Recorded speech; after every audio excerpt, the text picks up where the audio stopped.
course, here is the layout. You can click on the bar and drag the RGB values.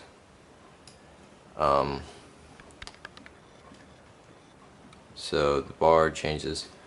You can also, so you can just click and all the bars change to the current values, or you can click and drag if you're going to just be making it one solid color. And I can save and copy, and it made a new frame, so I'm on frame 2, as you can see.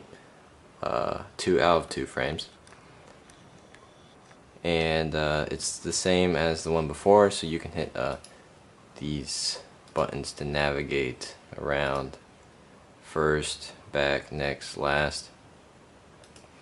And I'm going to show fading, so I can create a bunch of blank frames. As you can see, I created 13, and I'm on the last frame. So I'll make this last frame, I don't know, all red, and I'll go back to the first frame. I'll say I'll click start fade here and go to the last one and click end fade here, and as you can see, as I go through these, it fades. So I can now go through the playback, and you'll be able to see the fade.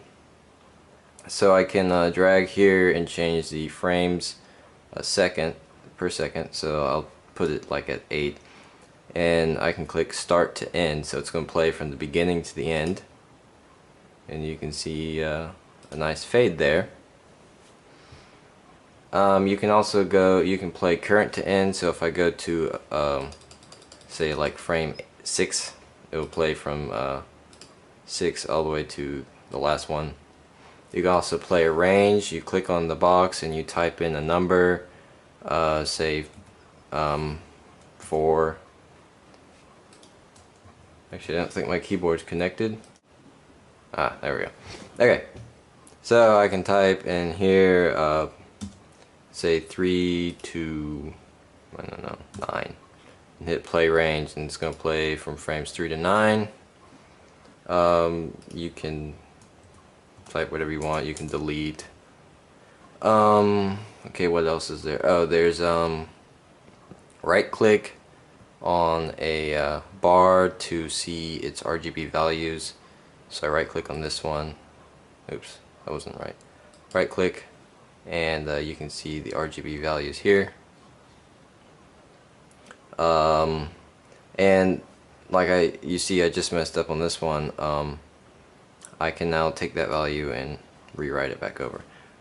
You can copy and paste, so if I hit C on the keyboard, copies that frame. I can go to, say, the first one and hit V, and it pastes it. Oh, saving and loading. So I have 13 frames here. I can click save to file, and as you can see, it has a 1. So the name of it is LabCaot, in this case 1.tsv, and you can either hit enter and it's going to save by putting LabCaot 1, or you can start typing and you could change it to like LabCaot 12 or 123 or whatever. But if you just leave it, it's going to keep incrementing the numbers. So I'm just going to hit enter. It saved, it reset, and I can load that back. So you click load a file and you type in the number you want.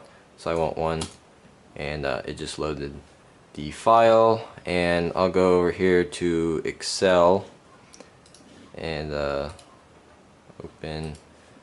open that file, and those are all the pretty numbers you wanted, I believe. Yeah. So you got the frame number and then all the RGB values in the order of the channels.